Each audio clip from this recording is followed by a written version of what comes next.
स्वागत है आपका आपके अपने YouTube channel Arihant Hindi education में।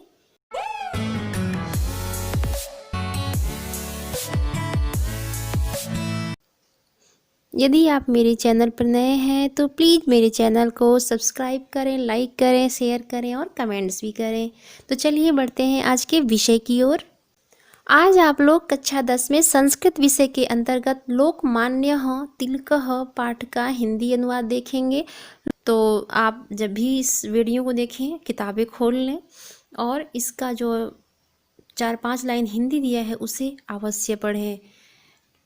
तो चलिए देखते हैं। स्वतंत्रता हमारा जन्मसिद्ध अधिकार है और हम उसे लेकर रहेंगे। इस नारे का सर्वप्रथम उद्घोष करने वाले बाल गंगाधर तिलक का नाम देश की स्वतंत्रता के लिए संघर्ष करने वाले भारत के महापुरुषों में अग्रगण्य है। इनका जन्म संवत 1913 विक्रमी और देहावसान संवत 1977 विक्रमी संवत में हुआ था। देश की स्वतंत्रता के लिए ये कई बार जेल गए। जेल में इन्होंने श्रीमद् भागवत गीता की व्याख्या की, जो गीता रहस्य के नाम से सुविख्यात है। इनके द्वारा आरंभ किया गया गणेश उत्सव महाराष्ट्र में अब भी धूमधाम से मनाया जाता है। आप जब भी इसका अर्थ लिखेंगे संदर्भ जरूर लिखिएगा। प्रस्तुत अवतरण हमारी पठित पाठ्य पुस्तक संस्कृत गद्य भारती के लोकमान्य तिलकः शीर्षक पाठ से लिया गया है। अब इसका अर्थ देखिए। ये लोकमान्य बाल गंगाधर तिलक नाम के विद्वान भारतीय स्वतंत्रता संग्राम के प्रमुख सेनानियों में से अन्यतम अर्थात एक थे। बालः इति वास्तविकम तस्याभिधानम अर्थात उनका वास्तविक नाम बाल था। पितुर्भिधानम गंगाधरः इति वंशश्च तिलकः एवंच बाल गंगाधर तिलकः इति संपूर्णमभिधानम, किंतु लोकमान्य विरुदेनासो विशेषणों प्रसिद्धः अर्थात पिता का नाम पितुर्भिधानम अर्थात पिता का नाम गंगाधर और वंश तिलक था। इस प्रकार इति इनका पूरा नाम बाल गंगाधर तिलक था,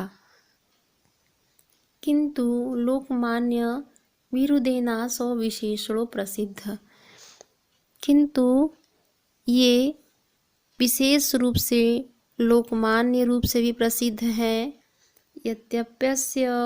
यद्यपि जन्म नाम केशवराव आसीत, यद्यपि इनके जन्म का नाम केशवराव था, तथापि लोकस्तम बलवंतराव इत्यभिधया एव ज्ञातवान, तथापि लोग उन्हें बलवंतराव नाम से भी जानते थे। अर्थात इनका बचपन का नाम बाल था, केवल इनका वास्तविक नाम यही था, लेकिन इनके पिता का नाम गंगाधर और इनकी वंश का नाम तिलक, तो इस तरह से इनका नाम बाल गंगाधर तिलक हो गया और इनकी प्रसिद्धि के कारण लोग इन्हें लोकमान्य कहते थे। तो इस तरह से इनका पूरा नाम हो गया लोकमान्य बाल गंगाधर तिलक। और इनके जन्म के समय इनका नाम केशवराव था और लोग इन्हें बलवंतराव के नाम से भी जानते थे। अब आगे देखिए। एष महापुरुषस्त्र योदशाधि कनवद शततमे विक्रमाब्दे यानी 1913 आषाढ़ मासे कृष्ण पक्षे षष्ठयां तिथौ सोमवासरे महाराष्ट्र प्रदेशे रत्नागिरी मंडलांतर्गत चिरवल संज्ञ के ग्रामे जन्म लेभे। अर्थात ऐसा मतलब इस महापुरुष ने 1913 विक्रम संवत में आषाढ़ महीने में कृष्ण पक्ष में षष्ठी तिथि को सोमवार के दिन महाराष्ट्र प्रदेश में रत्नागिरी जिले के अंतर्गत चिरवल नामक गांव में जन्म लिया। चित् पावनः दक्षिणात्य ब्राह्मणकुलोत्पन्नस्य पितुर्नाम श्री रामचंद्र गंगाधर राव इत्यासीत्। अर्थात चित्त पावन अर्थात हृदय को पवित्र करने वाले दक्षिणात्य ब्राह्मण कुल में उत्पन्न पिताजी का नाम श्री रामचंद्र गंगाधर राव था। सः कुशलोध्यापकः आसीत्, वह कुशल अध्यापक थे। गंगाधरः स्वपुत्रं तिलकं बाल्ये एव गणितं मराठीभाषां संस्कृतापां च पाठयत्। अर्थात गंगाधर ने अपने पुत्र तिलक को बचपन में ही गणित, मराठी भाषा और संस्कृत भाषा पढ़ाई। अस्य जननी श्रीमती पार्वतीबाई परम सुशीला पतिव्रता धर्मपरायणा ईश्वर भक्ता सूर्योपासनायांच रता बभूव। इनकी माता श्रीमती पार्वतीबाई अत्यंत सुशील, पतिव्रत, धर्म में परायण, ईश्वर भक्त और सूर्य की उपासना में लगी रहती थीं। ये नायं बालस्तेजस्वी बभूव इति जनाश्चावदन्। इसी से यह बालक तेजस्वी हुआ, ऐसा लोग कहते थे। अस्य कार्यक्षेत्रं महाराष्ट्र प्रदेशः विशेषणासीत्। अर्थात इनका कार्यक्षेत्र विशेष रूप से महाराष्ट्र प्रदेश था। सः महाराष्ट्रे उग्र राष्ट्रीयतायाः जन्मदाता वर्तते स्म। अर्थात वे महाराष्ट्र में उग्र राष्ट्रीयता के जन्मदाता थे। तिलको महाराष्ट्र नवयुवकेषु देशभक्ति, आत्मबलिदान, आत्मत्यागस्य भावना जनयितुं देशहिताय अनेकानि कार्याणि सम्पादितवान्। अर्थात तिलक ने महाराष्ट्र के नवयुवकों में देशभक्ति, आत्म बलिदान, आत्मत्याग की भावना जनयुतों यानी उत्पन्न करने के लिए देश हित में अनेक कार्य किए। तस्य स्वभावः धीरः गंभीरः निर्भयश्चासीत्। उनका स्वभाव धीर, गंभीर और निडर था।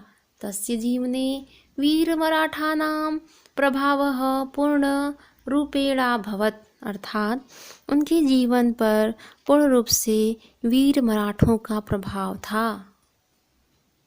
अस्य बाल्यकालोऽति कष्टेन व्यतीतः। इनका बाल्यकाल बड़े ही कष्ट में बीता।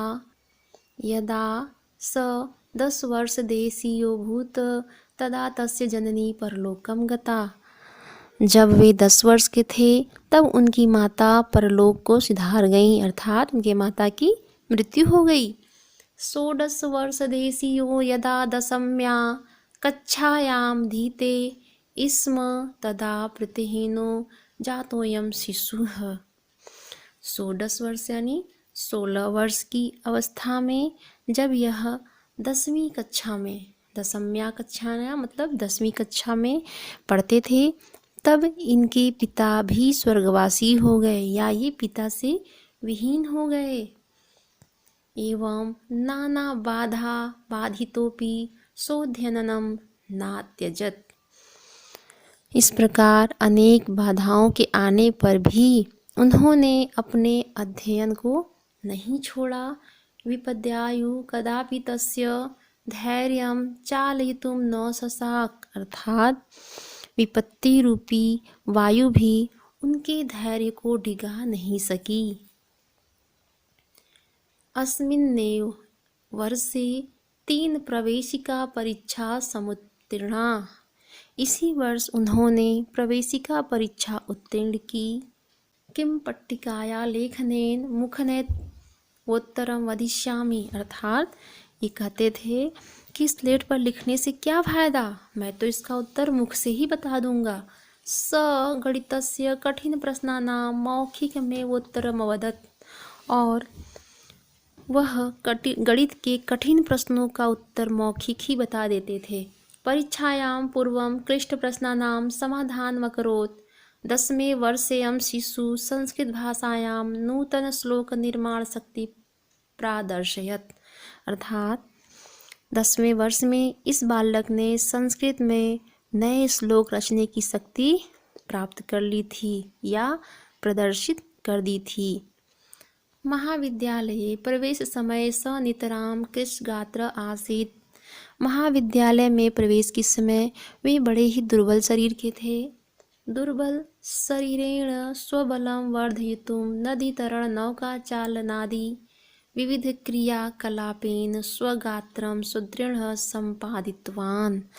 कमजोर शरीर, दुर्बल शरीर यानी कमजोर शरीर से अपना बल बढ़ाने के लिए, वर्धित मतलब स्वबलम मतलब अपना बल, वर्धित मतलब बढ़ाने के लिए नदी में तैरना और नाव चलाना आदि अनेक प्रकार के क्रियाकलापों से उन्होंने अपने शरीर, स्वगात्रम मतलब अपने शरीर को मजबूत बनाया। सहजैव चास्य महाप्रणतार्भिबभूव। अर्थात इनमें स्वाभाविक रूप से शक्ति उत्पन्न हो गई। तत् आजीवनम निरोगतायाः निरंतरमानंद भजत। तब जीवन भर निरोगता का इन्होंने निरंतर आनंद प्राप्त किया या जीवन भर ये निरोगी रहे। विंशतितमे वर्षे BA ततश्च वर्षयान्तरं LLB इत्युक्ते परीक्षे समहुमान समुत्तीर्य देशसेवानुरागवशाद् राजकीयां सेवानिवृत्ति अधिवक्तुं वकालत वितृञ्च विहाय लोकसेवाकार्ये संलग्नो भवत्। अर्थात 20वें वर्ष में BA ततश्च मतलब इसके पश्चात 3 वर्षों में LLB। इस प्रकार दोनों परीक्षाएं इन्होंने बड़े ही सम्मान से उत्तीर्ण कर देश सेवा के अनुराग के कारण राजकीय नौकरी और वकालत को छोड़कर देश सेवा के कार्य में संलग्न हो गए। भारत भूमि पीड़ितानां भारतीयानांच कृत्यं स्वजीवनमेव समर्पयम्। अर्थात भारत भूमि के पीड़ित भारतीयों के लिए इन्होंने अपना जीवन ही समर्पित कर दिया। पीड़ितानां करुणारवं श्रुत्वा स नग्नपादाभ्यामेवाधावत्। अर्थात पीड़ितों के करुण स्वर को सुनकर वे नंगे पैर ही दौड़ पड़ते थे। नग्नपादानि नंगे पैर ही दौड़ पड़ते थे। एतादृशा एव महोदया ऐश्वर्यशालिनो भवन्ति। अर्थात इस प्रकार के महापुरुष ही ऐश्वर्य संपन्न होते हैं। पठनादारभ्या जीवनम स स्वाध्याय सर्वस्तोदिधृतो निधते। अर्थात पढ़ने से लेकर जीवन पर्यंत उन्होंने अपनी बुद्धि को सभी प्राणियों के उद्धार में लगाया। प्रियया वा कयापि घटनाया स स्वमार्गच्युतो न बभूव। अर्थात प्रिय या अप्रिय किसी भी घटना से, यानी कभी प्रिय घटना भी घटती थी, कभी अप्रिय घटना भी घटती थी, लेकिन ये अपने मार्ग से हटे नहीं। संपत्तो च विपत्तो च महतामेक रूपता इति तस्य आदर्शः। संपत्ति यानी सुख में, विपत्ति यानी दुख में, यानी सुख और दुख में महापुरुष एक से रहते हैं, यही उनका इति तस्य आदर्श यानी यही उनका आदर्श था। पाठ लंबा होने की वजह से ये आपका प्रथम भाग है। दूसरा और अंतिम भाग अगले वीडियो में। आज के लिए इतना ही। धन्यवाद।